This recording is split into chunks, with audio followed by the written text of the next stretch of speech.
Hello, I'm Tom Van Vleck, and I have the honor today to interview Professor Barbara Liskov, the 2008 ACM Turing Award winner. Today is April 20th, 2016.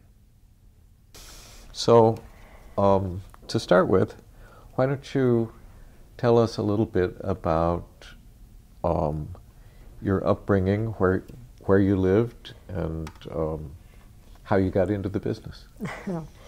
So I grew up in San Francisco. I actually was born in Los Angeles, so I'm a native Californian. And when I was growing up, it was definitely not considered the thing to do for a young girl to be interested in math and science. In fact, in those days, the message that you got was that you were supposed to get married and have children and not have a job. And nevertheless, I was always encouraged by my parents to take academics seriously. My mother was a college grad as well as my father, so it was expected that I would go to college, which in those times was not that common. Maybe 20% of the high school class would go on to college and the rest would not. And I was always very interested in math and science, so I took all the courses that were offered at my high school, which wasn't a tremendous amount compared to what is available today. The most advanced course that was offered was a pre-calculus course, which I took in my senior year. And there weren't many girls in these classes. I don't really remember how many there were. I might have been the only one. But that didn't seem to matter much. But I did feel from the students around me that this was not something I should be doing, so I kept a kind of low profile. And I think that I was probably encouraged by the math teacher that I had in my senior year, though I don't remember anything specific, but I certainly don't remember picking up anything negative. And I definitely was encouraged by my parents to do well in academics, although not anything specifically having to do with math and science. On the other hand, there were also no negative signs. And I think that probably what was particularly important was, on the one hand, my father, who had very high academic aspirations, and my mother, who did not ever say anything negative about what I was doing. I think that sometimes mothers can be have a lot of impact on young girls, and if they show signs of disapproving of the path they're taking, that could be a big push in the opposite direction. My father insisted that I take, on the one hand, he insisted I take Latin because he said it would serve me in good stead, which it has over the years, but he also insisted that I take typing. And the rationale there was that, you know, if, heaven help me, I ever had to support myself because I didn't get married or something happened to my husband, then I could get a job as a secretary. And a secretary or a teacher were sort of the acceptable professions for a woman who had to work. In those days, if you went to high school in California and you had, I think, a B+ average, then you were guaranteed a slot at the University of California. The question was, which of the campuses would you end up going to? And the top campus was UC Berkeley, and I had a very high average, so I got into UC Berkeley, and I went there for college. And I started off thinking I was going to major in physics. I think this was the aspiration of many students because physics was considered to be the hardest major. But I pretty quickly discovered that I didn't have a lot of aptitude for physics, and I liked math a lot better, so I switched to a math major and a physics minor. And I didn't know anything about computers. I don't remember any computers as an undergraduate. They were there. I mean, I've talked to people after the fact, and I know that some of the men who were there at that time had discovered them. They were probably in the School of Engineering, and Berkeley has a separate admissions process for that. I did not apply to engineering. It never crossed my mind to do something like that. So I majored in math in the College of Letters and Science, and again, looking back at these classes, if there was another woman in the class, that would be it, and often I was the only one. And I would say that at Berkeley, I definitely got pushback. You know, I was not the one called on in class. I was not the one that was invited to do a research project with somebody. I was usually the top, one of the top two in the class, but it didn't really make any difference.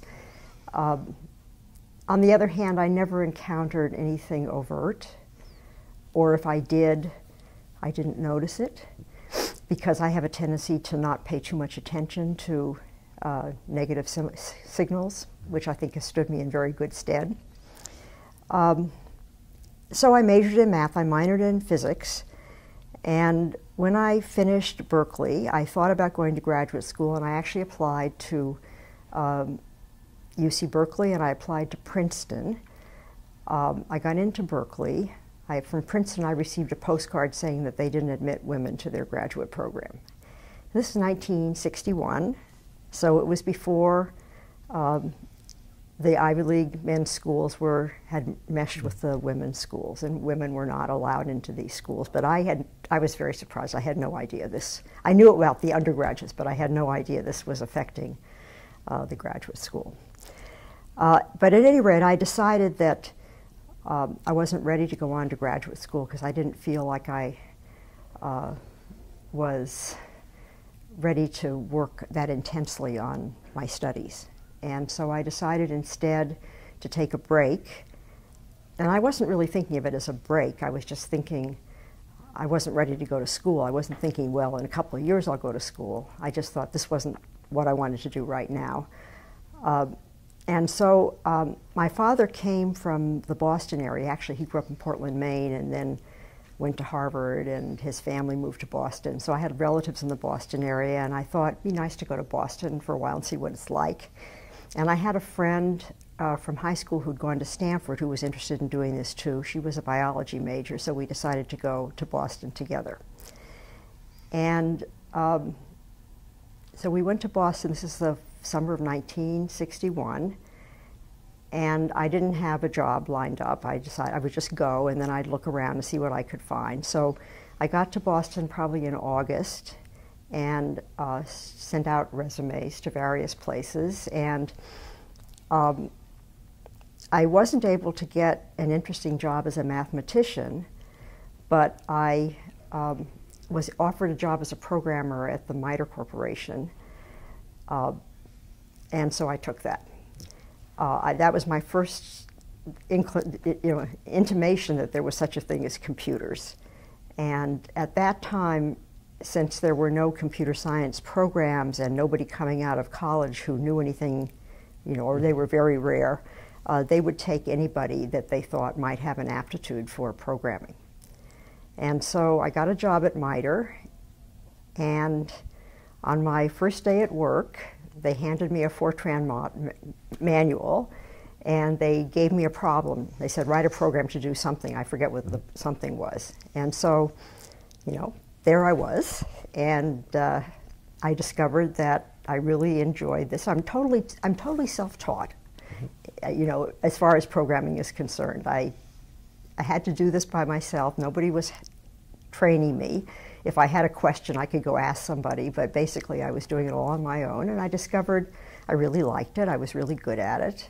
I had an aptitude for it. And so that was a great door that opened for me to find something that was both something I could do really well and something I really enjoyed. Were there other women at MITRE working with you at the time? There definitely were other women there. So there were a pretty large percentage of women, because, as I said, they were taking them if they thought they could do it. And the ability to think logically. You didn't even have to be a math major, though math would be a good background for this. But if it had to do with being able to think logically and organized, and so I definitely remember women who were working there. I also remember that they hired. They had different levels of employees, and I was just a programmer, and there was a higher level called tech staff.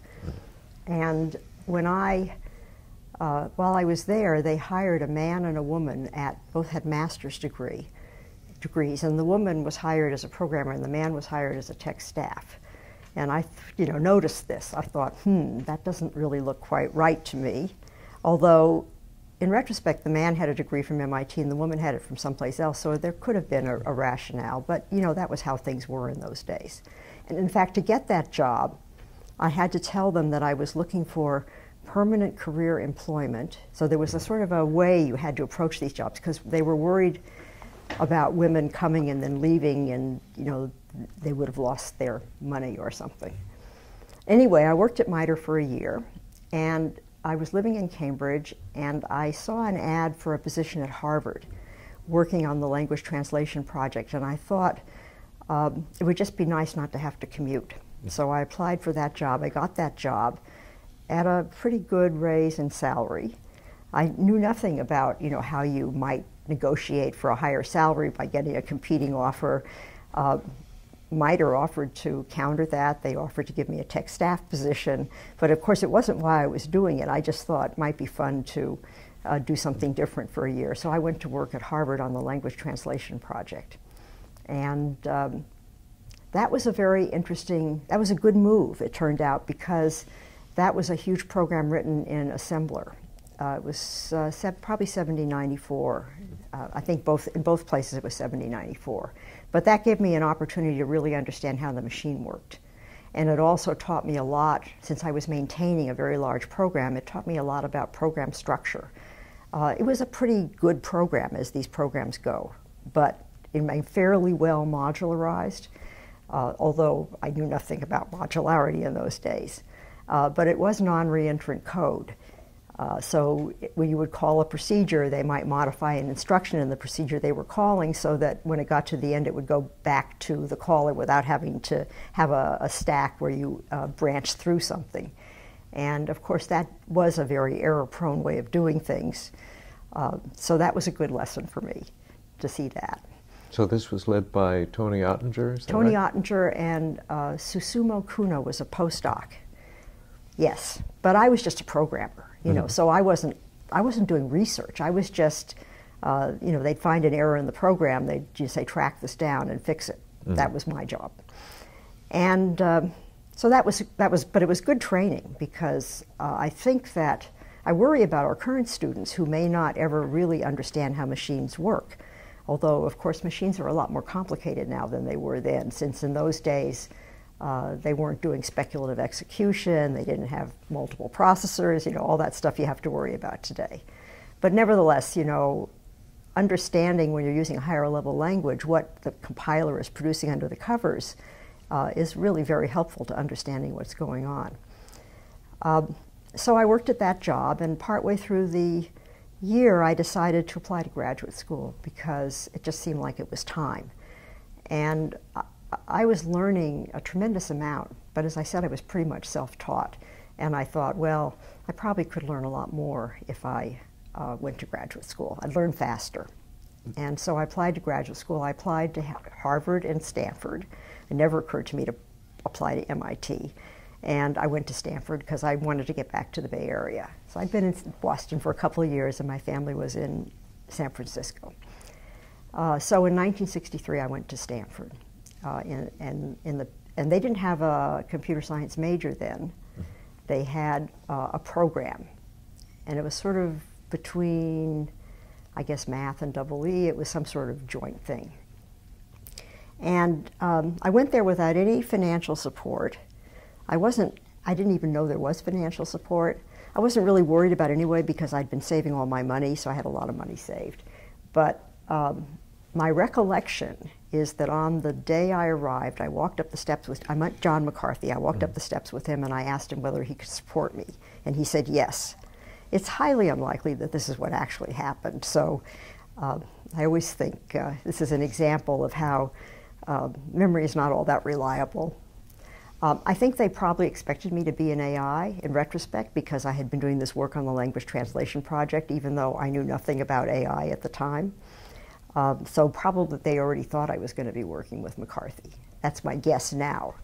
It was a very small faculty. I think besides John, there was Forsyth and Gene Golub. You know, there was a big project in numerical analysis, and Nicholas Wirt came, but he wasn't there yet. You know, so it was pretty small faculty. I don't think there were all that many options about what you would be working on.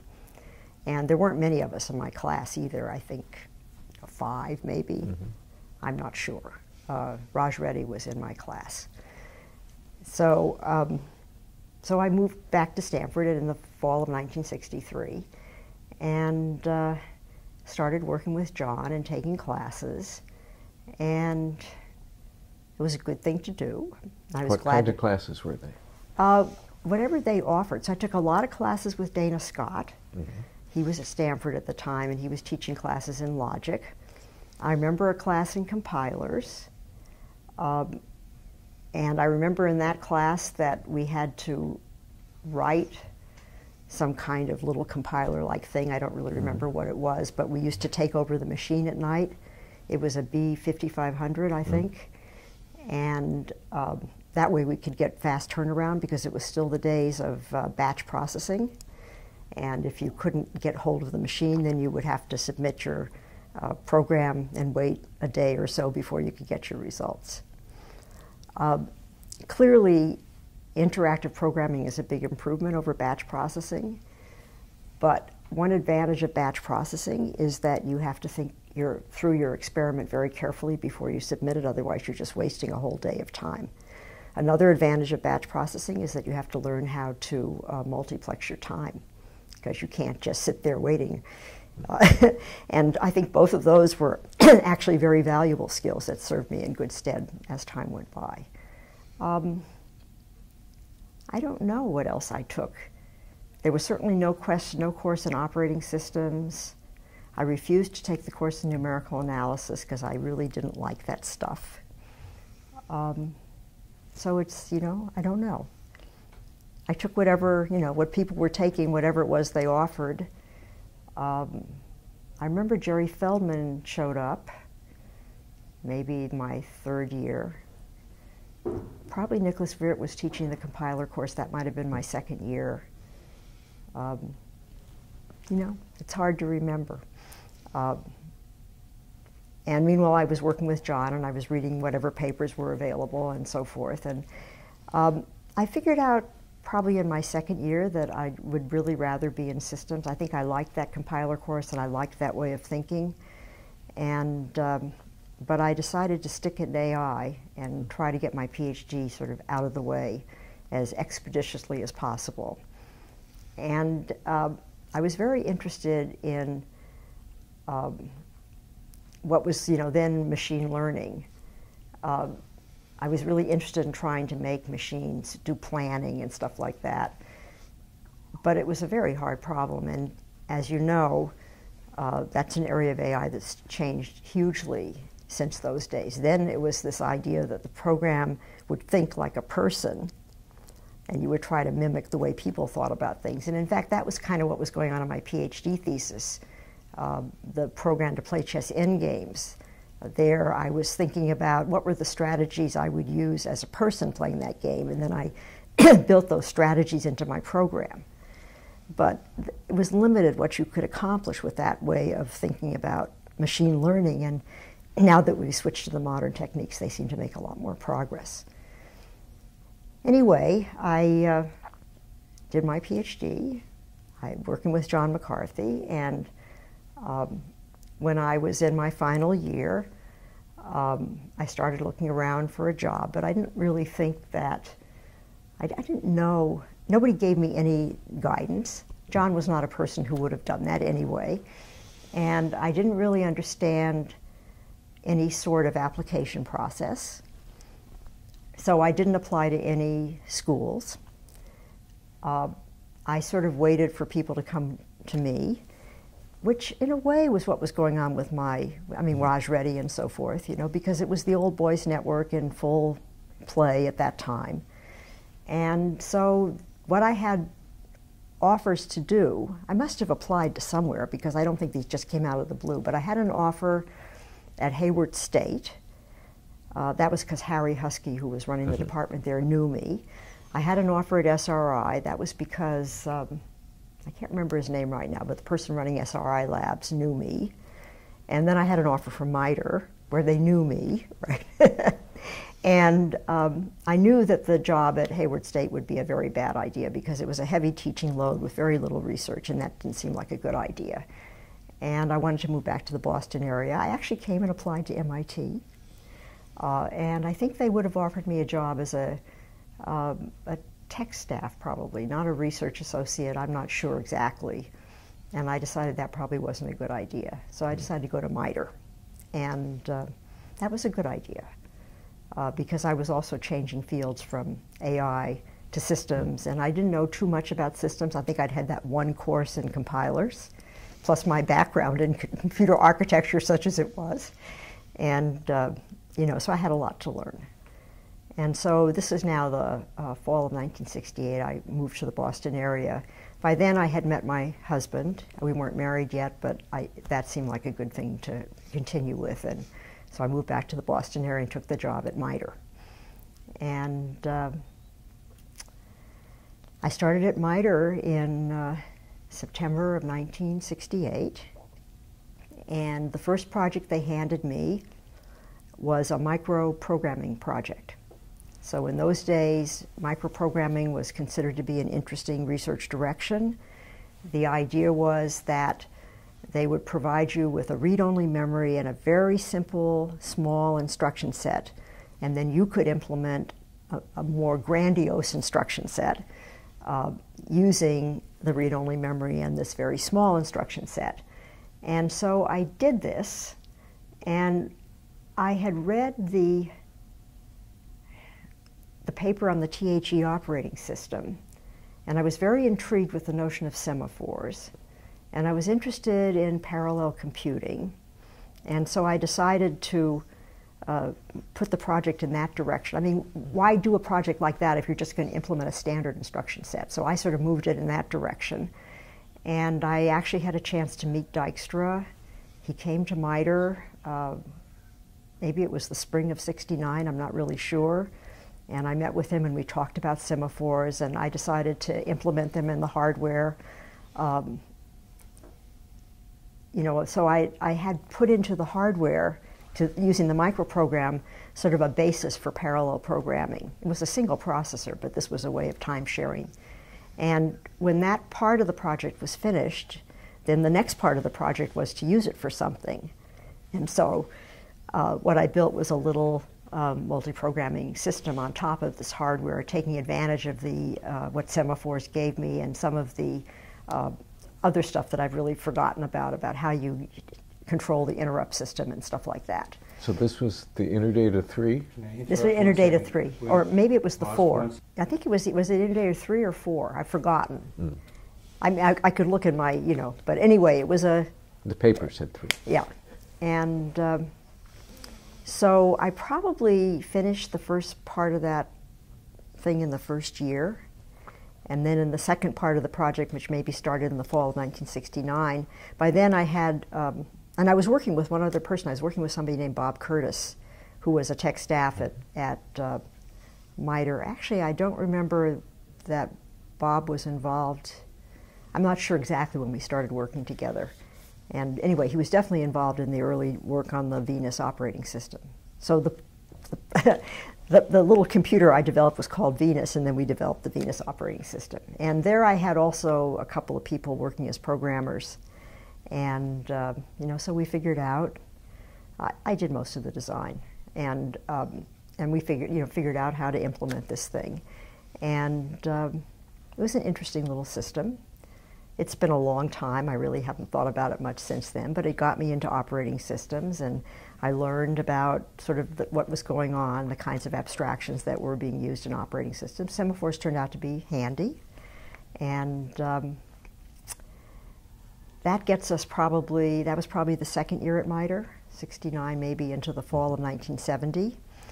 And when that project was finished, MITRE asked me to look at programming methodology. So that was, you know, sort of a successful project. I'm not sure exactly what these dates are. Mm-hmm. I actually have some of the tech reports, so I could go back and figure this out, but I didn't do that. Yeah, and so that got me into program methodology.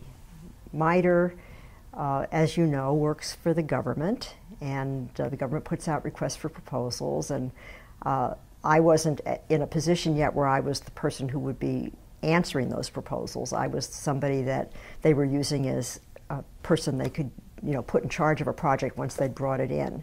And so when I arrived, this InterData 3 project was there waiting for me to work on, and then after that was done, they'd already bid on the software crisis request for proposals. And I was finishing up this project, so they asked me to take that on. And that was a marvelous opportunity for me, because it opened up a whole new area, and I didn't know anything about it, so I started reading the literature, which was not vast, but there definitely was some. And the players were the sort of usual players, if you think about it. I mean, there was Tony Hoare, Nicholas Wirth, Dijkstra, and other people that you would, recognize from those days. And I guess most of the conferences were in Europe, now that I think about it. So did you go to the NATO program methodology meeting, or whatever it was, the famous one? I did not. Okay. No. I didn't go to many meetings at this time. Mm. Later I was in working group 2.3, 2.5, the methodology working group, but I never found that kind of format that useful for me. I tend to be more, I work by myself. Anyway, no, but I read proceedings from these meetings and learned about what was going on and started thinking about methodology. And, as I say in my Turing talks, as I was looking at various people's, Dave Parnas, of course, was another big player. And I read all the papers I could get my hands on and thought about their proposals for methodology. And at some point during this process, I realized that I had invented a methodology of my own while working on the Venus system, not because I was thinking about it, but just because I wanted a way of organizing that software that gave us a sensible way of approaching the software development process. And the idea that I had in Venus was that, to understand the background at this time, you have to understand that there was that Algol school of programming, which had a good idea and a bad idea. The good idea was that you had blocks, and an inner block had private data and the outer block couldn't access it. The bad idea was you had blocks, and the inner block could freely access all the stuff in the outer block. And so there was a natural tendency to communicate through global variables. And that was not such a great idea. And some of Parnas's papers talked a bit about why that was a bad idea, although I would not say that in general it was understood that this was a particular, a bad idea.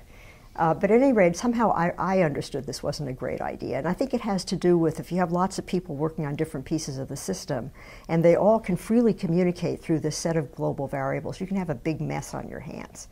And maybe I saw a mess like that in the Harvard stuff. I'm really not sure where it came from.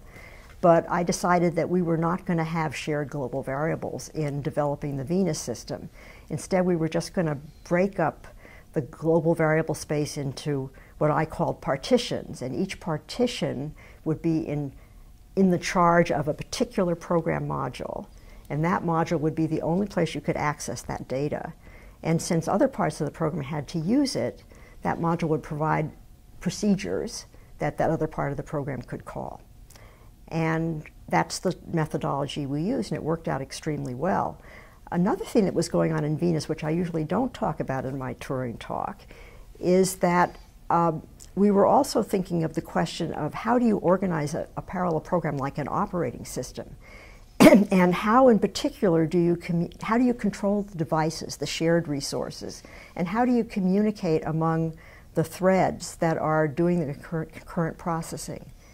And I was kind of using abstract data types already. I was thinking in terms of the way you do it is the thread makes use of this shared resource, which is actually an object with a bunch of operations, and you call that object, and it has some hidden resources which it uses to sort of, it's being shared by all the threads, and that's how the control actually happens.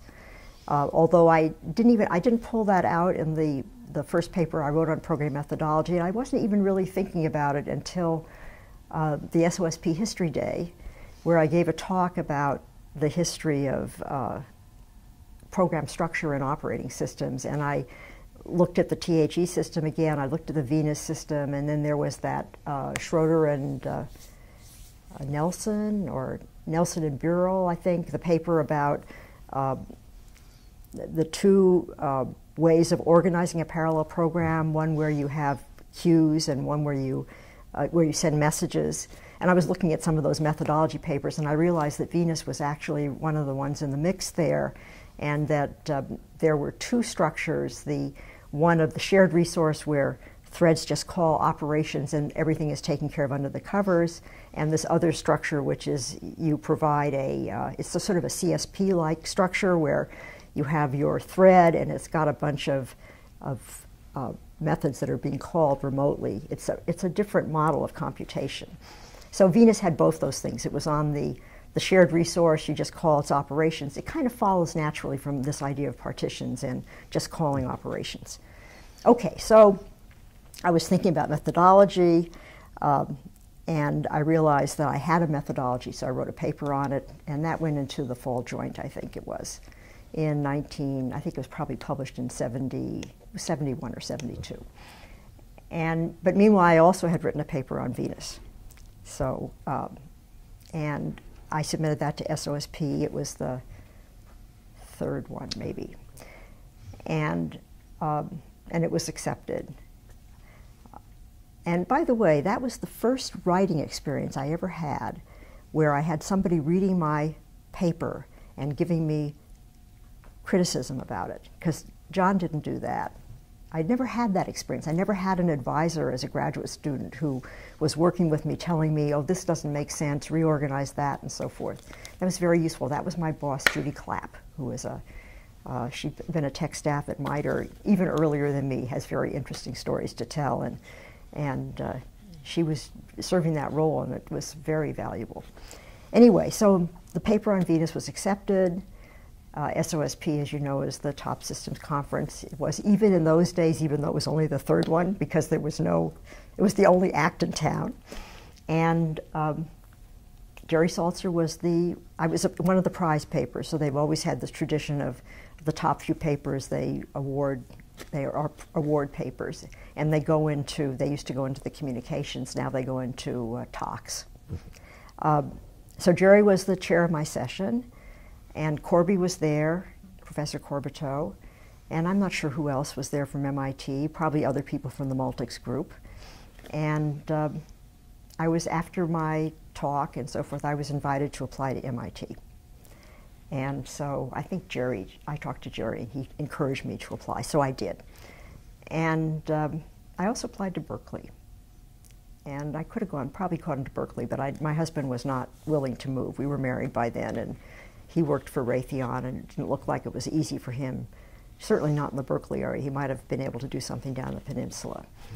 So I moved to MIT in the fall of 1972. And at the same time, Mike Schroeder was hired, so they hired 2 people in systems, at any rate. So what had happened was I think it was Title IX that sort of opened up the things for women. So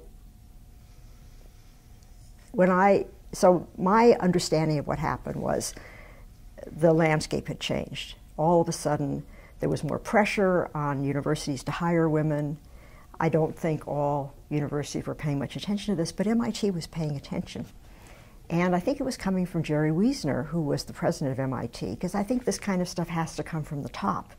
And so Jerry was actually interested in increasing the number of women. The head of the EE department, it wasn't EECS yet, it was just EE, was Louis Smullen, And I think Louis was interested in doing this, and then Bob Fano was the head of computer science, and Bob was definitely interested in doing this. So they were looking for a woman, and there I was, you know. So it was a mutually beneficial exchange. And as soon as I got the offer, I knew I was going to leave MITRE. You know, it was just something I guess I'd always thought would be fun to do, and I decided I was going to do it. So I got to MIT. There were only 10 women on the faculty out of a faculty of 1,000. And as you know, since you went to MIT, the number of women in the undergraduate population was very, very small. My husband is class of 1960, and there were 16 women in his class. I mean, so small. It's really, you know, MIT always admitted women, but they never had very many, partly because they had no housing for them, and so they didn't know, you know, what to do with them. That changed when, I forget the name of the woman who gave money for a dormitory for women, and as soon as they had more space, they started to let more women, and that was in the 70s. Or maybe the late 60s, I'm not sure exactly when. Late 60s. It was the 60s, yeah. So I went to MIT in the fall of 1972, and that was a wonderful move for me. The glory of working as a university professor is that you get to do whatever you want, right? You go to a place like MIT, you have certain responsibilities. So MIT's very focused on teaching and quality teaching, and everybody teaches 2 courses a year, and those have to, you know, so that takes time, and you got to pay attention to that. But as far as research is concerned, you figure out what you're researching on. Of course, there's a downside to this too. First of all, you better have the ideas. You have to figure out what you're going to do. You can do it, but you have to figure out what it is, and then you have to raise money. But raising money was pretty easy in those days, because those were the days when DARPA was supporting computer science research, and it was mostly putting its money into a few institutions. And so I don't remember whether it was Project Mac still or a Lab for Computer Science, but we used to submit one proposal for the whole lab, and I just had to write a couple of pages in that proposal to get money. I also wrote NSF proposals just to have a sort of another source of money and to, you know, practice how to do that. But compared to the situation today, was a lot easier to fund your research then. So I came to MIT. The first course I taught was what is currently 6004, so it's a computer architecture course. And this was a weird assignment for me because I had no EE background. And I was actually in an EE department. It wasn't EECS yet.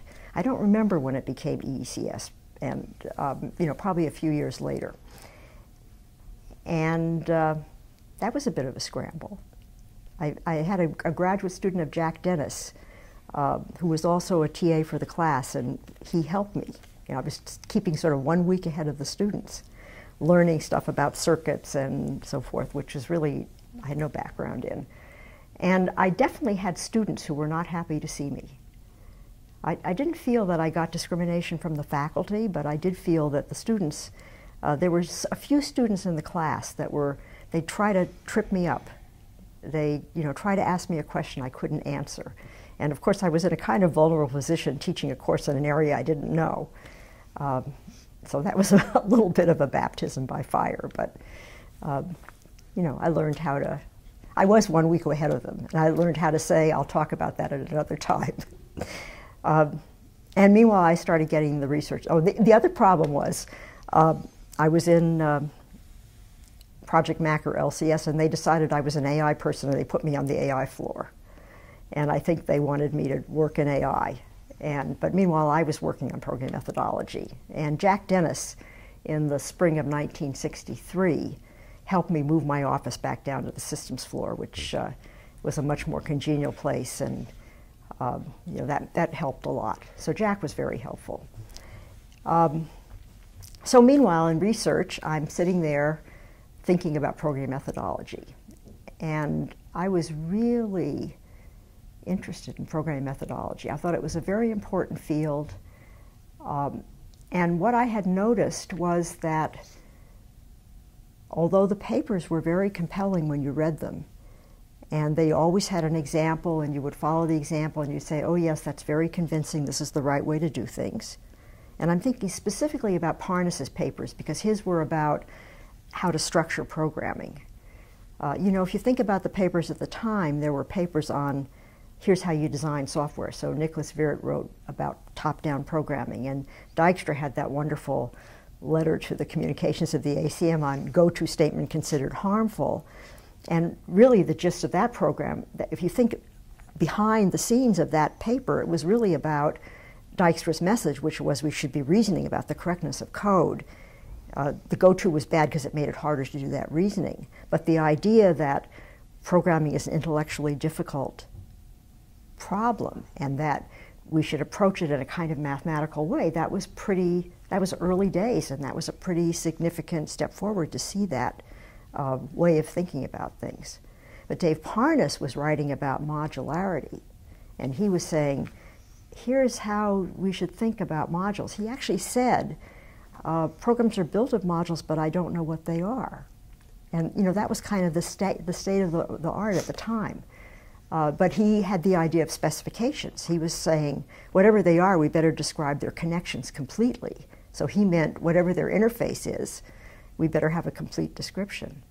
And I used to feel kind of jealous of the electrical engineers, because I thought, you know, at least they have these components and they connect them by wires. And that forces you to really focus on what those wires are. Whereas software was so plastic that people used to design without thinking much about those wires. And so then they would end up with this huge mess of interconnections between the pieces of the program. And that was a big problem. That was a problem I was looking at in Venus when I said we're going to have partitions, but it was just a problem in general. Global variables were a big problem, just the ability that there was nothing forcing you to do things in any particular way, so you could do whatever you wanted. So anyway, I was thinking about this. I was thinking about the fact that even though I would read Parnas's paper and I was convinced that people would read my paper and have the same reaction, you would say, yes, that's a great idea, but when you started to think about how do I apply it to my own stuff, everything fell apart. You just had no idea how to apply it.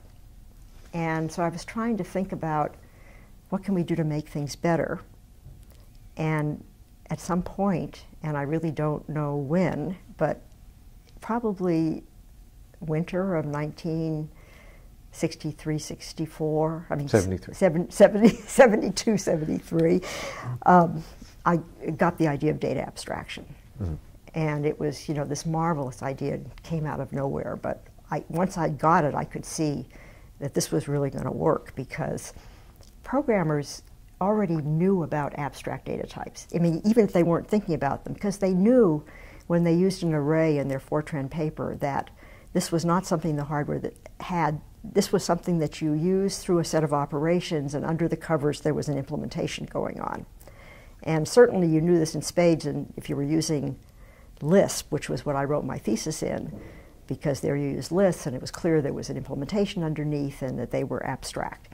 So I felt programmers could understand the notion of data abstraction. They only understood about procedure abstraction. And the data abstraction was more powerful because a procedure, oh, by the way, they were sometimes implementing a data abstraction with a procedure abstraction by having a whole bunch of extra arguments that controlled the different things the procedure was going to do. But that was a mess also.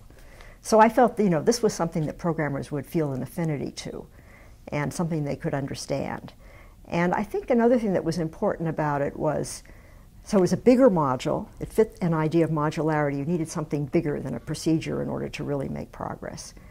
And it was also an abstraction. And that was important too, because when you design, you need to think abstractly. And having a thing that matches the abstract thought, you know, that helps you with your design. So being able to think in terms of what data abstraction do I want for this place? What procedure abstraction do I want for there? This is a design approach. So it was also useful from that perspective. Anyway, so I was lucky enough to have this wonderful moment in which I had this idea. And as soon as I had that idea, I knew that it was going to go somewhere. And so I started working on that idea. And I started working jointly with Steve Zillis.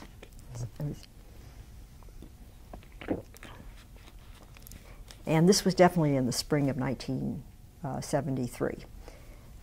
So Steve was a graduate student at MIT.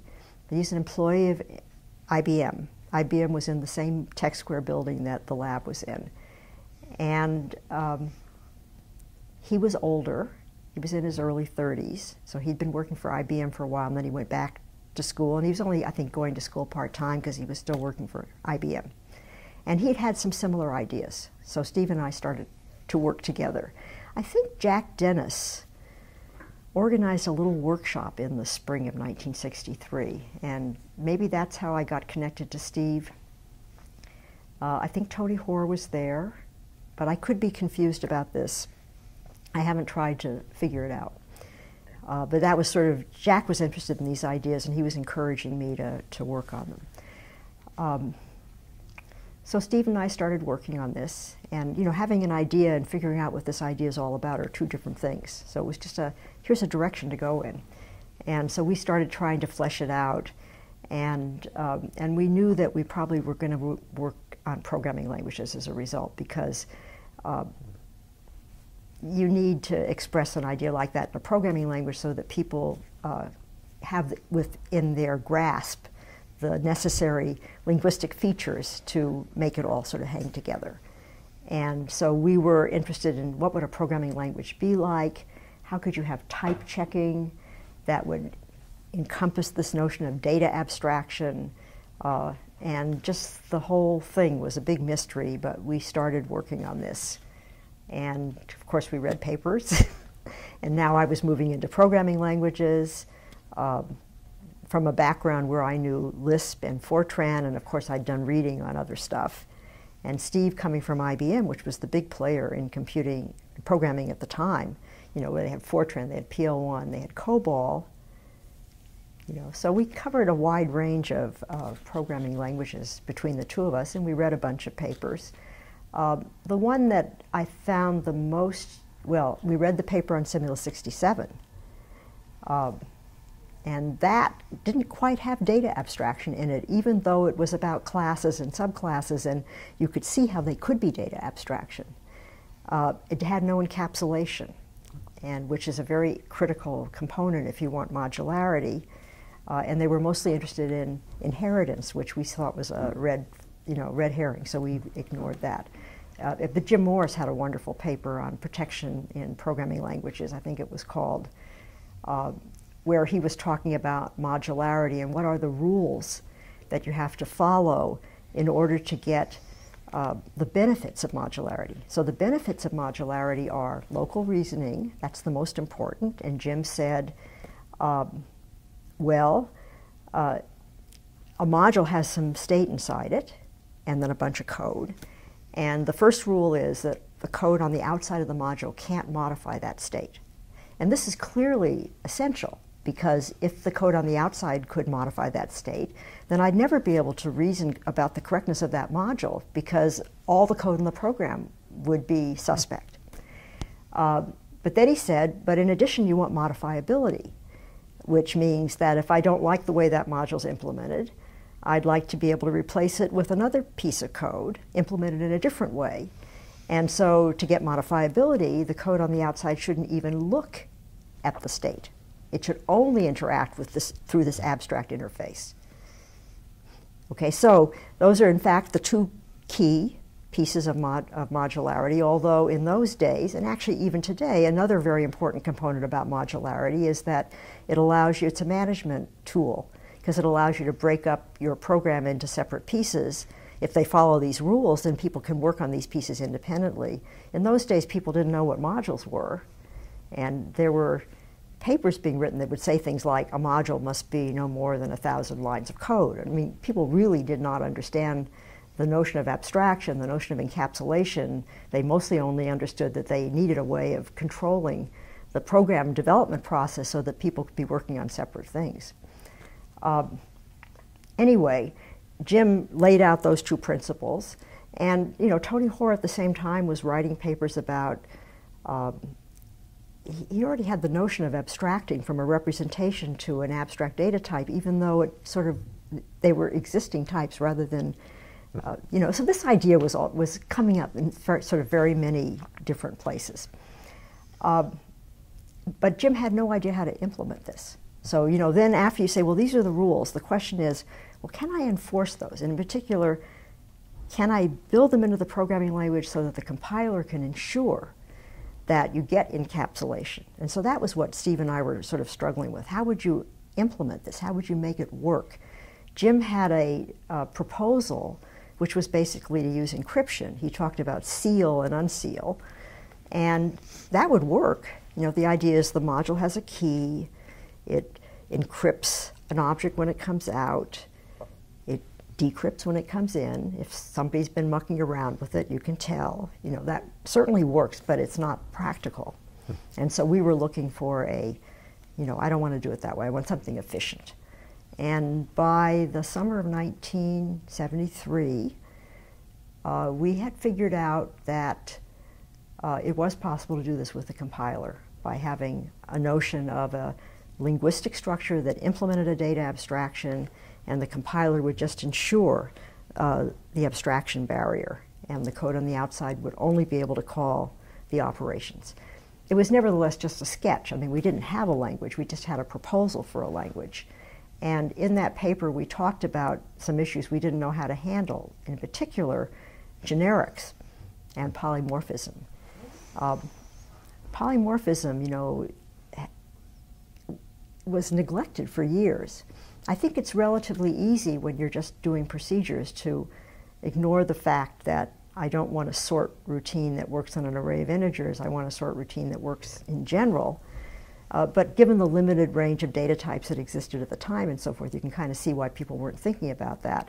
As soon as you go for data abstraction, you can see that you need some mechanism to allow you to define a data abstraction like a list or a set or a map or something that you just define it once and you don't have to keep re-implementing it every time you have another type of element.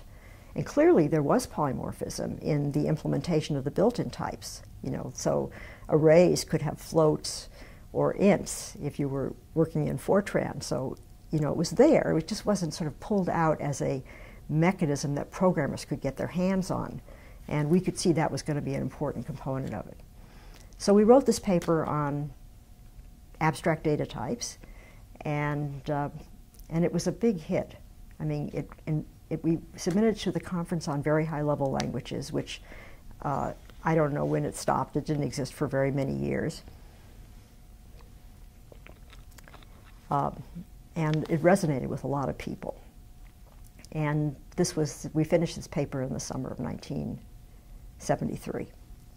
And then in the fall of 1973, I started working on what came to be called CLUE. So here was this proposal for a programming language with just a few hints of what might be in it and some statements about it'd be nice if it had polymorphism, it'd be nice if it had exception handling. Exception handling was also, people were trying to figure out what that meant in those days. There was another area in programming languages that people were thinking about but had no real idea of what should be done. And so the next step was to sort of really get down to brass tacks and figure out what all this stuff was. And so, in the fall of 1973, I picked up 3 graduate students, Russ Atkinson, Larry Schneider, Alan Schneider, and Craig Schaffert. And they, along with me, became the designers of CLUE. We used to have a weekly group meeting where we would all get together and we'd be working on some particular topic, like what should the exception mechanism be like, or whatever was the topic of the week. We wrote design notes. In those days you didn't write them online, you wrote them. My assistant Ann Rubin would type them up. And we had a very rigorous design process, and we had a group meeting that was attended by quite a few more people than just us.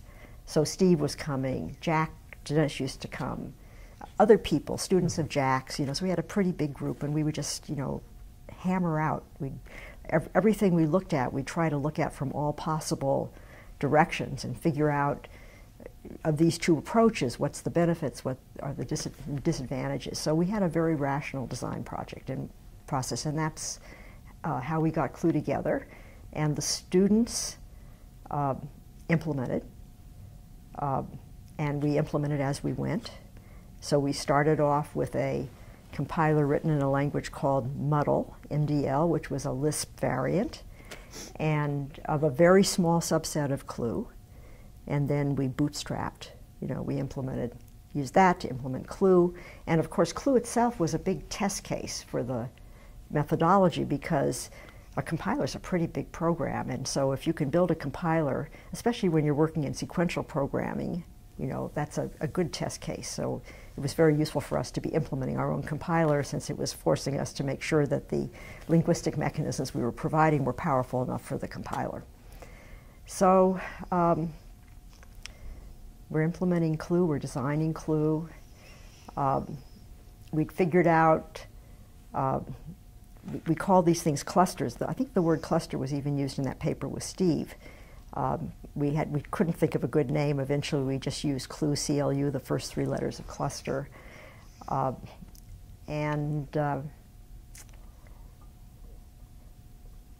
guess that I'm not going to talk about the actual features of CLUE, but I do want to talk about it in more general terms. So CLUE was way ahead of its time. And it wasn't just that it had data abstraction, and nobody else had this. The only other project that was going on at the time that was looking at data abstraction was Bill Wolf and Mary Shaw were working on a language called Alphard at CMU. So they were also looking at data abstraction. A big difference between them and us was that I came from Lisp. I believed in the heap. They were very much in the ALGOL world, there was a lot of arguments in those days about pointers are bad. And so they wanted everything to be on the stack. Of course, you can avoid garbage collection, but it made everything much more complicated for them. And so I think it slowed them down. Whereas I was coming from the Lisp camp, I believed in garbage collection, I believed in the heap. I didn't think pointers were bad, provided you could get your type checking sorted out. I was, however, very in favor of strong type checking. And as I say in my talk, this is partly a reaction to Lisp because I found it so annoying that they didn't do static checking.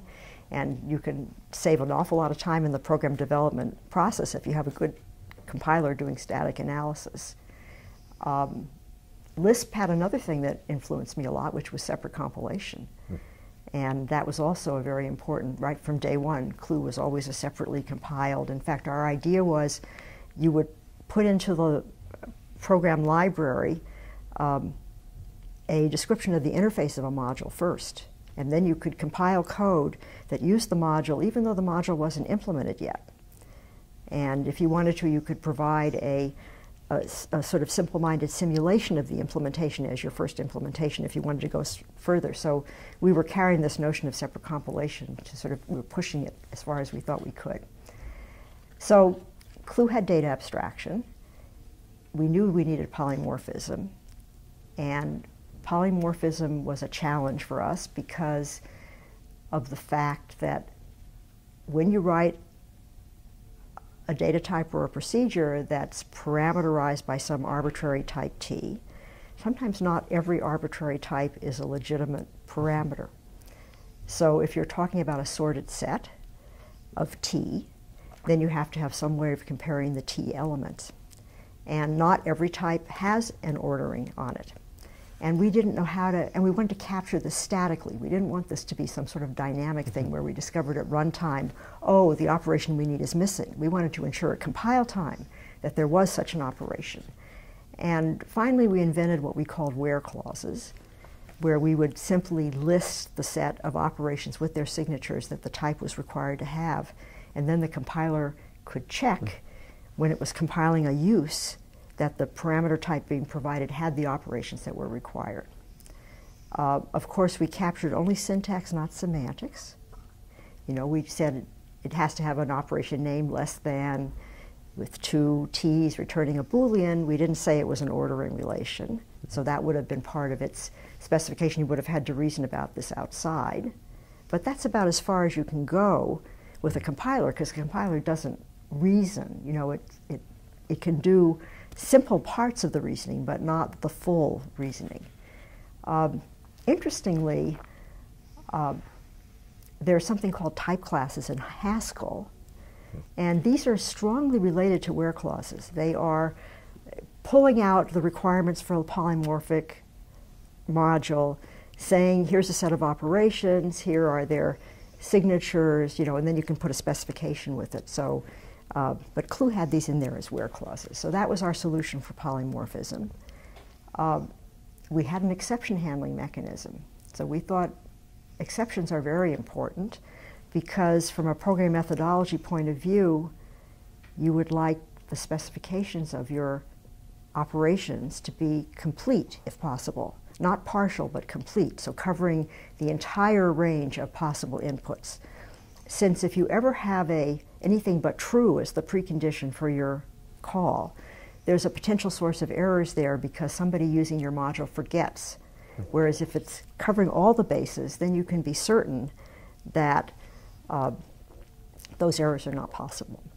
But when you try to make a procedure total, then you have this problem that you can't return the same way over the entire space of inputs. And so you need some way, we thought, of bringing this to the attention of the caller. The way that people manage this problem today, and even then, when they don't have an exception mechanism or they think it's too expensive to use it, is they play a game. So they'll say, well, you return a value and a special piece of this value tells you what's going on. Like I return a pointer to an object, but if the pointer is null, this means, something. And the problem is that's very error prone. Or return an integer. If the integer is negative, this has a special meaning because people forget to test. In some sense, it's the same as having a partial spec. It's slightly better, but it's also very error prone. So we wanted a mechanism that told the user, really push those results into another part of your program. And I mean, this all seems so commonplace today because this is how Java's mechanism works. But in those days, it was not, it didn't exist. So we invented that stuff. And we worried about a lot of the problems with exception handling. One of the problems with checked exceptions in Java is that people don't like to have to write the code to handle exceptions that aren't going to happen in their program. I just checked that my index is in bounds. So why do I have to write a catch clause when I call the lookup, because I know it's not going to happen. So we handled that by turning those into a special failure exception. So CLUE had an exception mechanism. That was another large part of our design, working out all the details of how that would work. And then the third part of our design was iterators. And that was one we didn't foresee going into the project.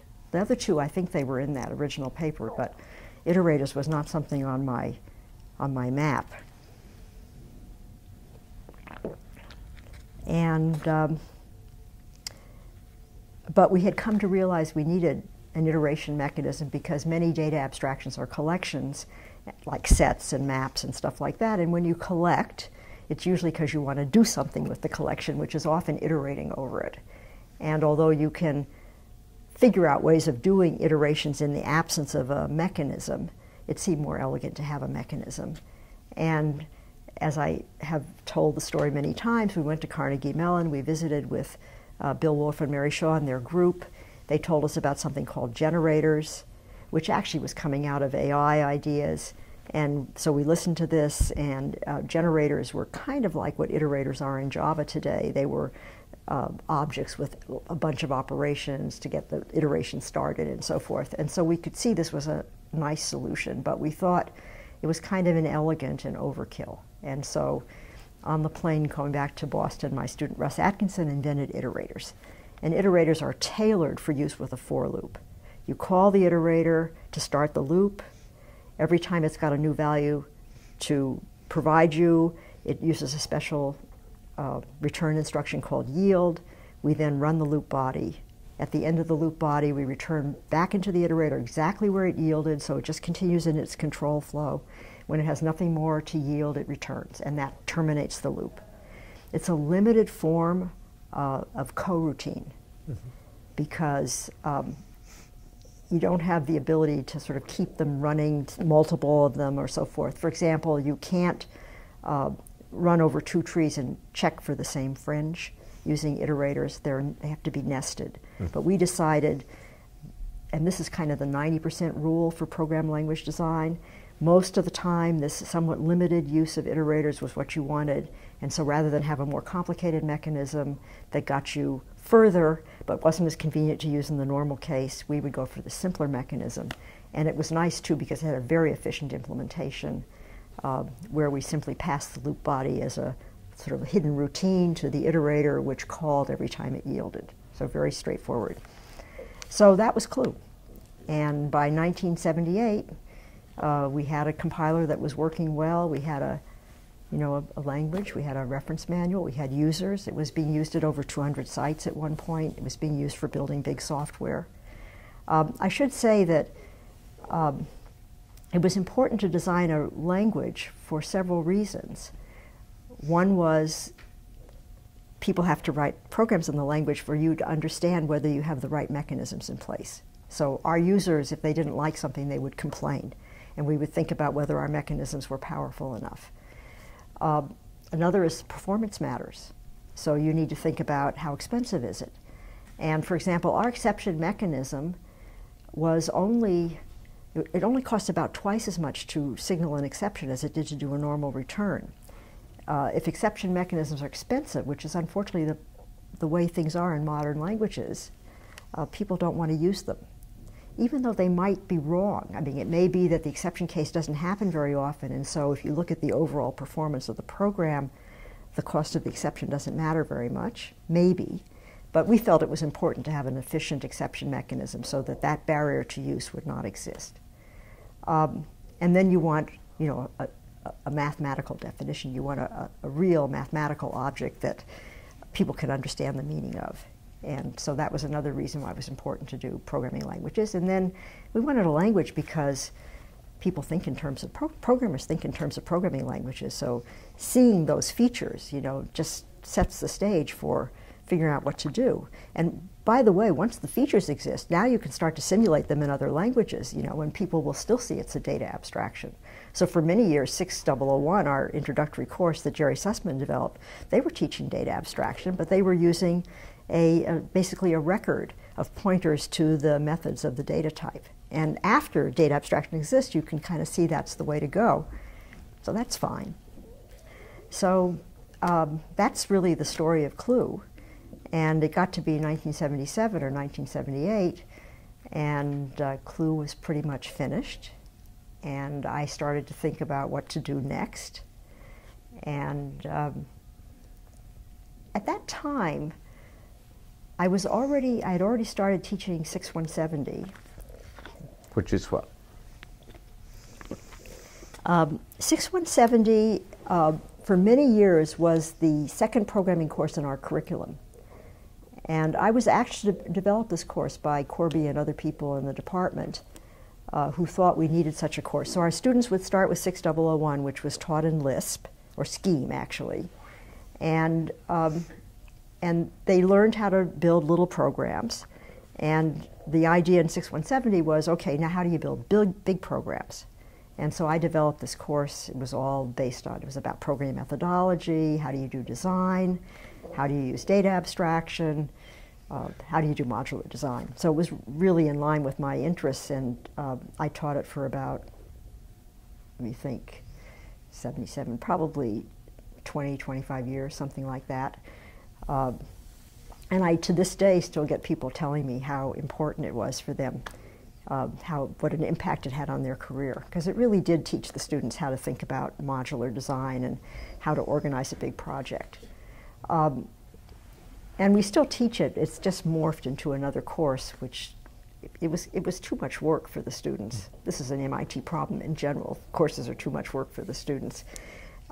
And so they sort of tried to divide it. I'm not sure this has been terribly successful. I have a feeling these courses tend to, more and more material accretes on the course as you go by.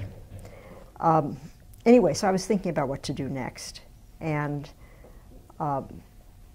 I could have continued working on programming language stuff, but I didn't feel like I had any great ideas. I didn't see another abstraction mechanism.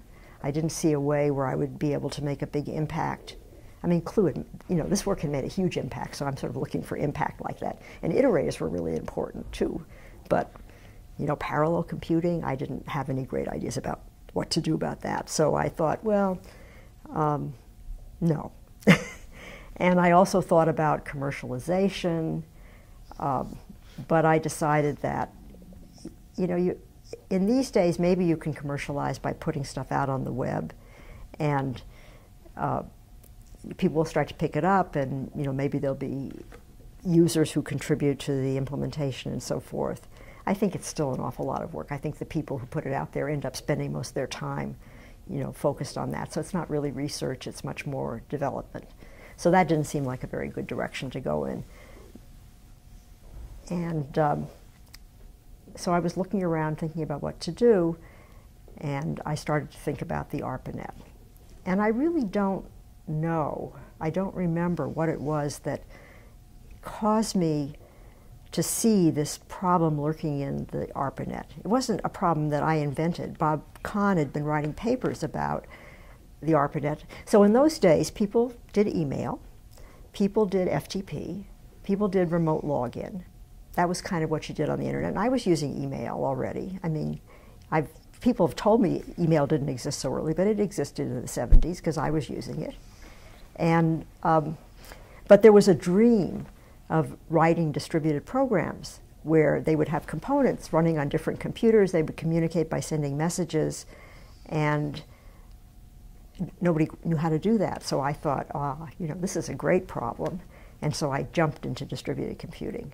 And this was in the late 70s. I just switched directions. I didn't switch totally because I was still working on 6170. I had been thinking about how do you reason about the correctness of abstract data types, how do you write specifications for abstract data types. A lot of this was being taught to the students in my course. I was also... If I could, I'm going to pause you for a moment. Yeah. I just would like you to bring your shirt a little closer. Thank you. Yeah. And about 15 minutes. We're going to break in 15 Okay. minutes? Okay. Good. Thank you. Okay. Okay, so where were A lot of it was being taught to your students in in course? 6170, Right. yeah. And I was working with John Guttag. I forget when John came to MIT. He had done his thesis on specifications of abstract data types. Steve Zillis had done a similar, didn't quite finish his thesis, but a similar kind of research. And so John and I were working together. We started working together on 6170. We wrote a book, So, I was still interested in the programming methodology stuff. Not so much the programming language stuff, but the programming methodology stuff. But I jumped into research in distributed computing. And I really stayed in that area after that, with a few diversions into other stuff. And had a good time. I thought it was ironic in a way that I decided to not look at concurrency when I was working on CLUE, on the grounds that I had enough on my plate and that would have just been a huge distraction. When I got into distributed computing, of course, concurrency came right back, so I'm thinking about concurrency again, since clearly you have all these computers and they're all working in parallel and so forth.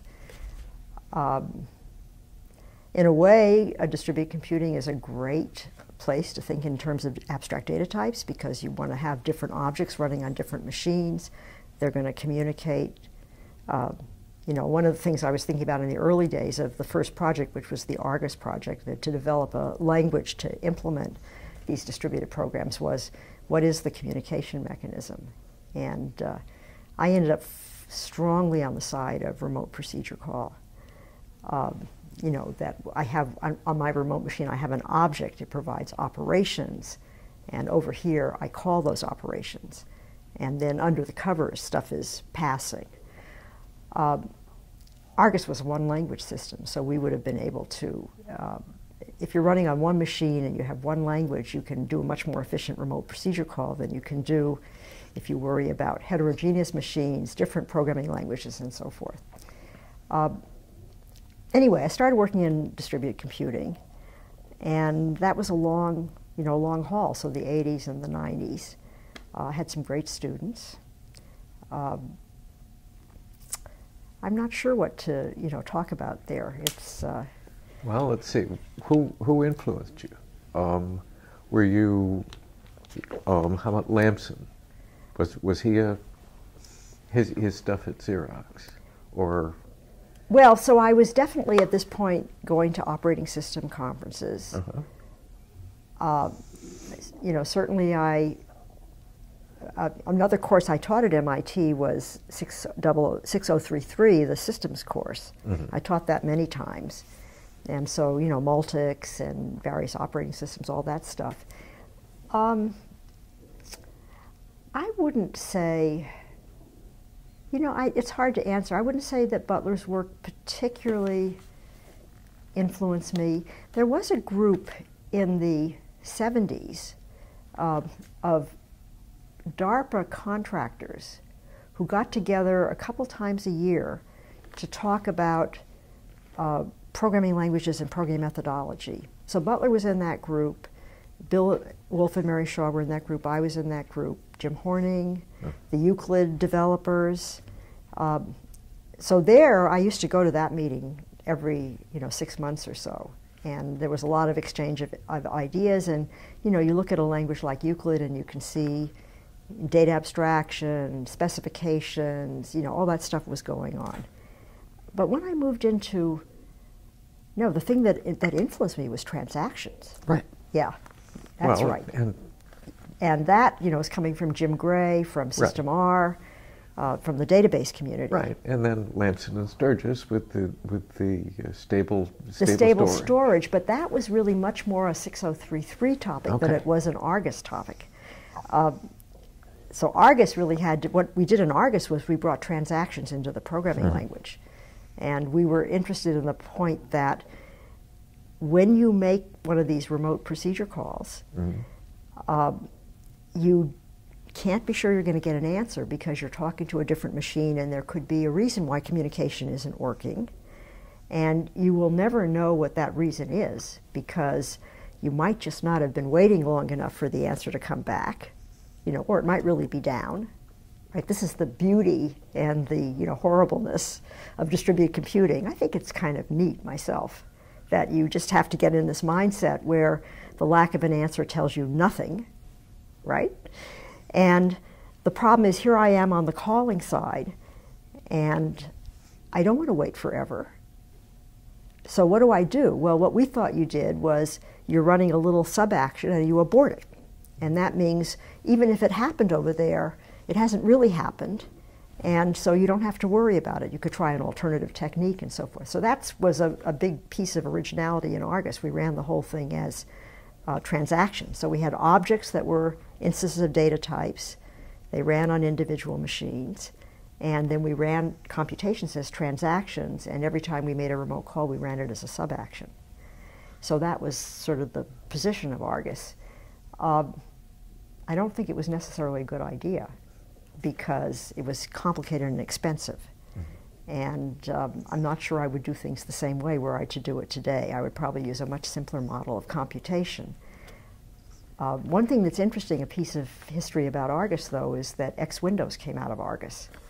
Bob Scheifler was working for me. He was one of 2 staff members who were big implementers for us. He's a marvelous implementer. And we needed a way of debugging distributed programs.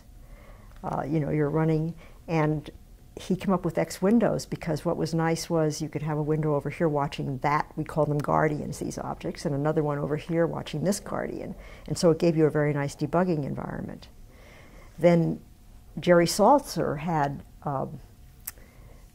been in charge of Project Athena, and Kerberos had come out of that. And that was a big hit because it was public domain. And so Mike Dertouzis thought, well, let's try to make X into the public domain. So he formed the X Consortium. And this was kind of the start of Windows being, the way that you managed your system in a distributed world. It wasn't the first Windows. There was something called W, I think, which preceded WX. X is after W. but it was just an interesting little sidelight on what was going on. It wasn't my invention, it was Bob. So we implemented Argus. I mean, at this point we're trying to make some sense out of what are distributed systems, and there's a lot of work in the operating system community. People are thinking about, maybe I just have a great big heap, and programs run and they share these objects in the heap. I'm not sure that this work ever really went anywhere in the sense of people are building programs using that, because what happened was the big RPC model came in, and the idea was you build your components, they communicate through an interface that's described in the library, and software connects them together. So you get heterogeneity. The performance is not great, but that was the idea. Anyway, I worked on Argus, and then students who were working for me at the time, we were thinking about data abstraction and concurrency. So Bill Weil wrote a thesis on commutativity and how you can use the specification of an abstract data type to figure out how much concurrency is allowed. In a database at that time, they used two-phase locking. That's a mechanism that has no understanding of any meaning. It's just a technique that you can use that will guarantee serializability. There was also optimistic concurrency control, not used so much then, but used a lot later. But Bill's idea was, if I understand the semantics of the operations, I can get more concurrency than would be allowed by these concurrency control mechanisms that don't understand the semantics. And so that was an early piece of work that came out of that group. And then another thing that happened in the 80s was we invented what's essentially Paxos. We invented something called view stamp replication. This was another one of my students, Brian Oakey, because we were interested in reliability and availability. I mean, I thought of distributed computing as being both a blessing and a curse. If your machine went down in a non-distributed system, you can't do anything until it comes up. With a distributed system, you could have stuff someplace else, so maybe you could continue working. On the other hand, if you have stuff someplace else and you don't have a way of controlling things, then there's more than one failure that can cause you to stop working. So what do you do about that? So we came up with a replication technique to ensure that everything worked properly, and as long as F out of F plus 1 nodes were working. So yeah. Okay, so why don't you tell us about the Liskov substitution principle? Yeah, that was an interesting thing that happened in the 80s.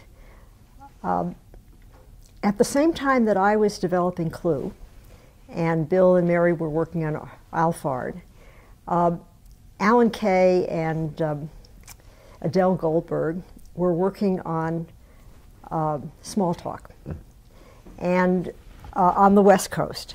And although it may seem a little strange these days, in those days it was a long way from the East Coast to the West Coast. And of course we had no conference calls in those days too. So that whole business about object-oriented programming was developing on the West Coast, and on the East Coast we were mostly working on data abstraction. And the two worlds were kind of separated. So I knew the name, but we didn't run into each other at conferences, and there wasn't much cross-talk going on. In the 1980s, I was asked to give a keynote at OOPSLA, which I think it was maybe the second OOPSLA. It hadn't been in existence very long. And so I decided that this was a good opportunity to learn about what was going on in object-oriented languages. And so I started reading all the papers, and I discovered that hierarchy was being used for two different purposes. One was simply inheritance. So I have a class that implements something, I can build a subclass, I can borrow all that implementation, change it however I want, add a few extra methods, change the representation, whatever I want to do, I just sort of borrow the code and keep working on it. The other way it was being used, though, was for type hierarchy. So the idea was that the superclass would define a supertype, and then the subclass would extend this to become a subtype. And I thought this idea of type hierarchy was very interesting, but I also felt that they didn't understand it very well.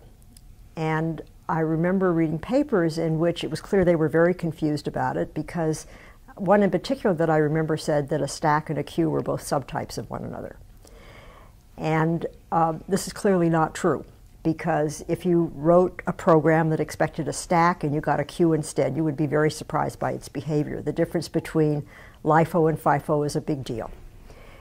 And this led me to start thinking about what does it really mean to have a type, a supertype and a subtype.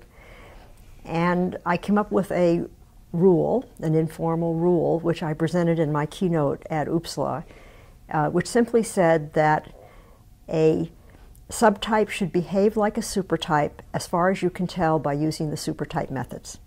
So it wasn't that it couldn't behave differently. It's just that as long as you limited your interaction with its objects to the supertype methods, you would get the behavior you expected. And this was an informal definition, just given sort of based on intuition. It's intuitively right. In some sense, you can see how you understand the supertype, you write some code in terms of the supertype, whatever object you get should behave the way you expect. Otherwise, how can you do this independent reasoning about behavior? Later on, Jeanette Wing, who actually had been my master's student, I think, and then John Guttag's PhD student, approached me and said, why don't we try to figure out precisely what this means? And so we worked together on this in some papers that got published a bit later. And meanwhile, I was working on distributed computing. I was particularly, interested in view stamp replication and some of the other work that was going on in my group at the time. And I wasn't really thinking about this until sometime in the 90s when I got an email from someone who said, can you tell me if this is the correct meaning of the Liskov substitution principle? So that was the first time I had any idea that there was such a thing, that this name had developed. Technically, it's called behavioral subtyping. It says subtypes behave like supertypes. So I just thought that was very amusing. I discovered there were lots and lots of people on the internet having arguments about what the Liskov substitution principle meant. So it was nice to have something that had an impact like that. And I would say you put data abstraction together with type hierarchy, and now you have sort of modern object-oriented programming. So, but that was a little deviation from the work I was doing, which was all distributed computing. And I worked on distributed computing through the 80s and 90s. And it's kind of hard to remember all the different projects that were going on. Sometime in the fairly early 90s, I started working on the Thor project, which in some sense was the opposite of Argus. So Argus was a project in which the objects were the components of the distributed system. Thor was a project in which you had a client-server model. The objects were stored in the servers, and the clients interacted with one another only through their use of the objects. So it was much more of a database view of the world than Argus was. And we were still running transactions, but now these were transactions. They weren't distributed transactions as in Argus. They were one machine transactions where a client would run against the objects at the servers and at the end either commit or abort, and that would cause the global state to change. And I think that might be a more productive way of building applications. That was truly an object-oriented system as opposed to a database system. We used a very interesting form of optimistic concurrency control, and we did a lot of work on cache management and other techniques that made the system perform well.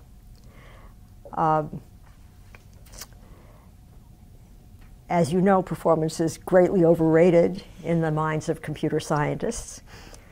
On the other hand, performance matters a lot when you're building a platform that you would like people to build applications on top of. So it matters a lot in an operating system. It would matter a lot in a system like Thor or Argus because you would expect to build on top, and any problem with performance that exists at the level of the implementation of the platform will be multiplied when you get to the top level. In the 90s, in addition to the work on Thor, my group did two other things that I thought were notable. The first was Byzantine fault tolerance, and the other one was decentralized information flow control. The first one, I'm not sure exactly the order these happened. They're probably simultaneous. The first one happened with my student Miguel Castro.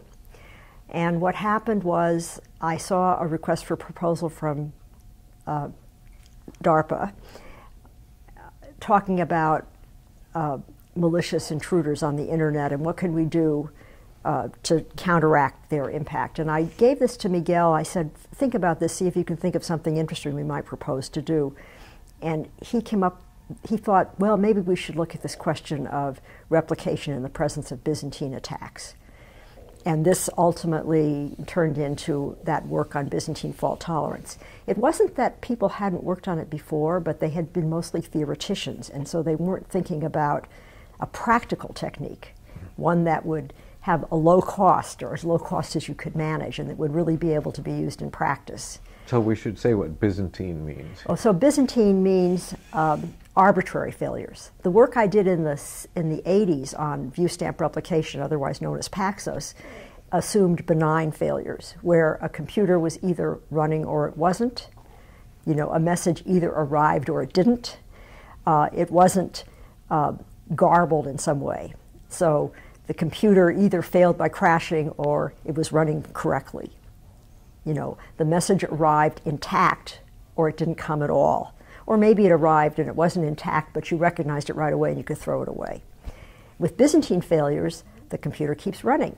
It's not running properly anymore, but it's running nevertheless. And of course, mostly this will happen and you'll be able to know that it's not running properly because it'll be doing weird things. But a real Byzantine failure is one where it continues to run and it looks like it's okay. And there were examples of this happening. For example, you're probably aware of the stuff that was going on in the networking community where a little flip of a bit in a message caused all sorts of problems to develop in routing and so forth of the message. In the case of Byzantine failures in running a computer, these were mostly the result of attacks. And it's interesting, when I first started working in the internet in the 80s, we were just a group of pals. You know, everybody was a friend. It started off as a group of universities connected by the ARPANET, and we didn't really worry about attacks because nobody was interested in doing attacks. We were just interested in how do you make things work. As we moved into the 90s, this was increasingly not a valid assumption. Once the World Wide Web came along, and I should say right now that, like everybody else I know in the sort of mainstream computer science community, I didn't see it coming. I had no idea that we were going to move from these computers that my pals were using to something where the whole world started to use it. That was an amazing transformation. Anyway, as it became this thing that the whole wide world was using, then the problem of bad actors who would try to launch attacks on people's computers for purposes we know today of really bad stuff, like encrypting your files and then demanding blackmail money to give you the key and stuff like that. So in the 90s, we were in a transitional period where we began to think that maybe these attacks actually mattered. And so the question of how to do a replication technique that would handle Byzantine attacks, where one of the replicas was in fact behaving maliciously and would appear to be behaving properly but was actually not behaving properly. So for example, you'd say, run this operation for me, and it would come back and say, okay, and here's your answer. But in reality, it had done something entirely different. That was an example of a Byzantine attack. And so Miguel and I worked on this problem, how to do a practical protocol. For a benign failure, you need 2 F+1 replicas. So to handle one bad replica, you need 3. For Byzantine, you need 3 F+1. So you would need 4. And you also need a more complicated protocol. And I'm convinced that one of the reasons we were able to figure out how to do this was because we had done view stamp replication in my group earlier. And looking back at what happened, I see Byzantine fault tolerance as being view stamp replication extended a little bit. It has an extra phase in the protocol, it has an extra replica, but it's quite closely related. So I think it helped Miguel and me when we were trying to figure out how to make this work, that we had that background to depend on. The other major deviation was decentralized information flow control. And this was work I did with my student Andrew Myers. For security in systems, there had always been two different approaches. Access control, which controlled what a program could access or what a user was allowed to access. But once you got something could be accessed, you could do anything you wanted to with it. Information flow control didn't control access, it controlled what could happen with the information after the fact. So if you were entitled to read secret files, and this came out of this kind of work in the military, then you would not be allowed to expose that information except to something where secret information could go. So it wasn't the control of what you looked at that mattered, it was the control of what you did with it. And these systems had always been based on a centralized notion of who was in control of things. So there was top secret, there was confidential, somebody was classifying everything, and then the system just followed the rules based on those sort of centralized notions. What I did with Andrew was to decentralize this so that individual users could put labels on their data based on their own desires for the control and then make the whole thing work in the same way, controlling the access. And that's led to quite a bit of work in programming languages and operating systems after the fact. So we worked on Thor, and we worked on these two sort of interesting directions, and we did some programming language work too, especially with Andrew, who was a programming language person working in my group. So that took us through the end of the 90s. Then I took a couple of years off and worked for a startup just to see what it was like. This was a startup called SitePath that was fairly soon after I joined it, bought by Cisco, and I ended up working there for 2 years. I would say working in a company was not my cup of tea, so I returned to MIT and I became head of the computer science part of our department, and I continued working on distributed computing, developed a system called Aeolus, which was a decentralized information flow control system with a programming language component. And then I started working in the administration at MIT. I was Associate Provost for Faculty Equity. So that was what's happening in the 2000s. And then I decided to retire, and I retired a couple of years ago. But in 2012, I sort of stopped working in distributed computing, and since then I've been working in programming languages and multi-core machines, just to sort of continue I've liked to move around, and I decided it was time to move around for a while, so I've been doing that. So that's sort of, what I've done. So let's see, a couple things. When you were doing the provost thing, what was that, and how did it work out? Well, when I was associate head for computer science, I was in that position for 3 years, and I hired 5 women in 3 years. After a long period in which we had somehow or other never been able to find women that could be hired. And these women have all done extremely well, so it wasn't like I was making compromises to hire them. I just managed to find them where other people couldn't see them. So the person who, it's a long, complicated story, but anyway, it was this kind of thing, sort of trying to make sure that departments all across the Institute were doing the right thing as far as women and underrepresented minorities were concerned. And mostly it had to do with, first of all, you want the data, so you want to know what's happening. And then there's a lot of, you want to make sure that search is carried out properly, and you want to make sure that department heads understand certain basic things, like, for example, it's their responsibility to make sure that their junior faculty are not being asked to do the wrong jobs. And for example, a lot of people don't understand that women are much more willing to say yes to things than men are. So if you say, would you teach this lab course, and oh, by the way, it's really a hard job, a young woman assistant professor is much more likely to say yes than a man is, so you have to sort of take this kind of stuff into account. So it was just that kind of stuff, trying to make the Institute better by making sure that we're doing a good job of this. And you think it's made a difference?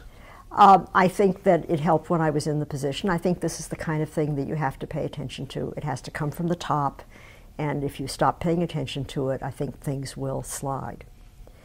So I haven't, I did my bit, you know, and now I've passed it on to others. Mm-hmm. So in general, how do you feel about MIT? Oh, I absolutely love MIT. I think it's been a great place to work. I mean, I would say the lab is also a great place. MIT has this peculiar sort of matrix organization where there are departments, and then we do our research in a lab. So I've been in this Project MAC, then it was Lab for Computer Science, then we merged with the AI Lab, now it's CSAIL, Computer Science and AI Lab. But MIT has been wonderful. The quality of the students, the quality of the faculty, the interest in doing research and really understanding things from first principles. I mean, I find this is true even in our undergraduates. They want to really understand things, and so it just makes a wonderful environment. And I also have found my colleagues very collaborative. You know, I love to come to work every day. It's just been great. So let's see, a couple of other things that I wanted to make sure we covered. Tell us a little bit about the Turing itself. When did you hear you were getting the award? Did you know, what's it been like? So I received the award. It's the 2008 Turing Award. I received it in 2009. Mm-hmm. This has been a mystery to me why they have this offset in years.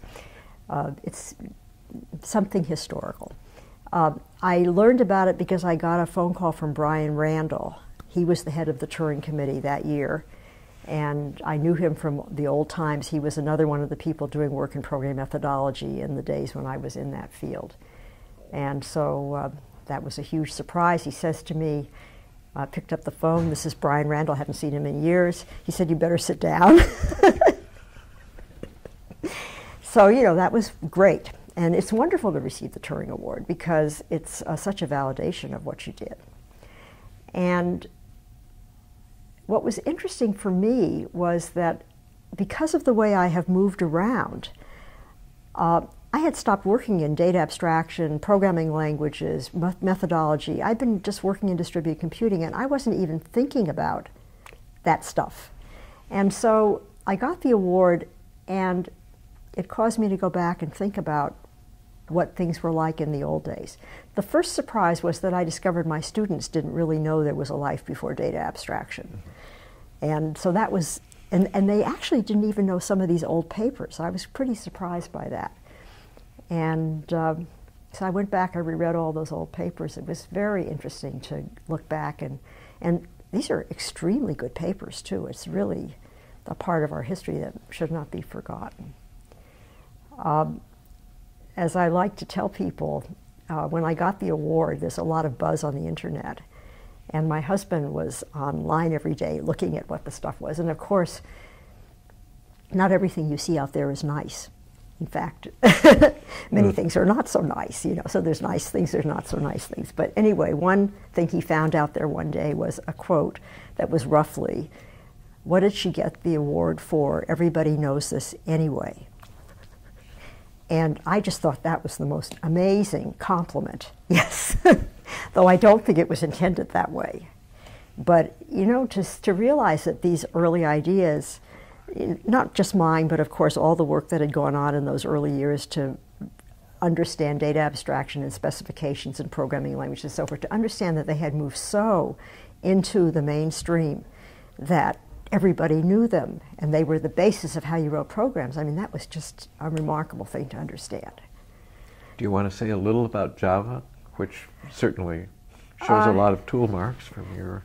Well, so Java, you know, I was very glad to see Java come along because it was the first mainstream programming language that really had these ideas in it. It had It really did have data abstraction and object-oriented programming. There really was a notion that super classes ought to be super types. The notion of interfaces defines a kind of behavior.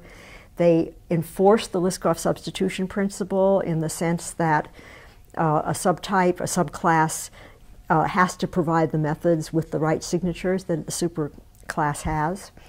I would have done it differently had it been me, and Andrew Myers and I did try to convince him to put polymorphism into the language when it first came out. It wasn't there.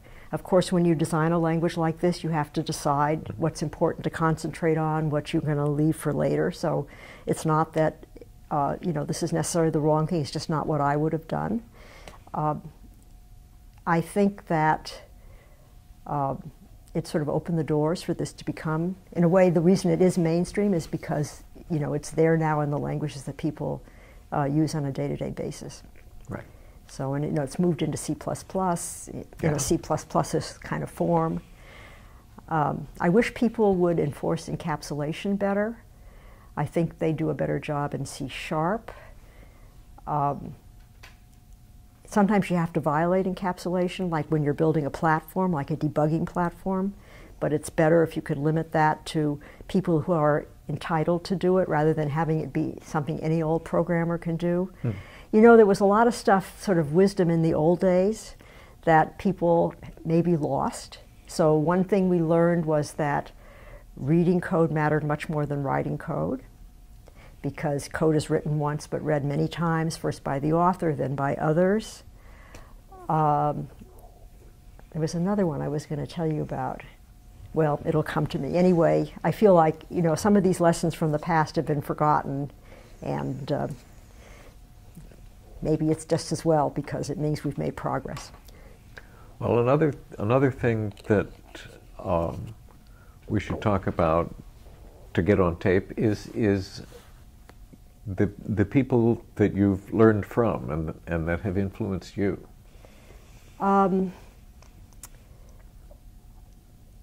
Well, I worked with John McCarthy. Mm-hmm. I would not say that John was a very hands-on advisor, but I also felt that John was a fair-minded person, and I certainly never felt any sort of negative, you're a woman, you can't do it, or stuff like that. So he was good, and he handed me my thesis topic when I couldn't make progress on machine learning, this program to play chess endgames, which he thought I would be good to work on because I didn't play chess. And he wanted me to approach it from the point of view of I'm just somebody learning and I see what the books are saying and I think about that from a heuristic point of view, which turned out to be quite effective. I think that Nicholas Wirth was also important. I knew him as a student. He tried to convince me to switch into programming languages and compilers. And he was right that it was really much more my field. I didn't do it because I felt I would get finished with the PhD faster by sticking with AI, which I think was also correct.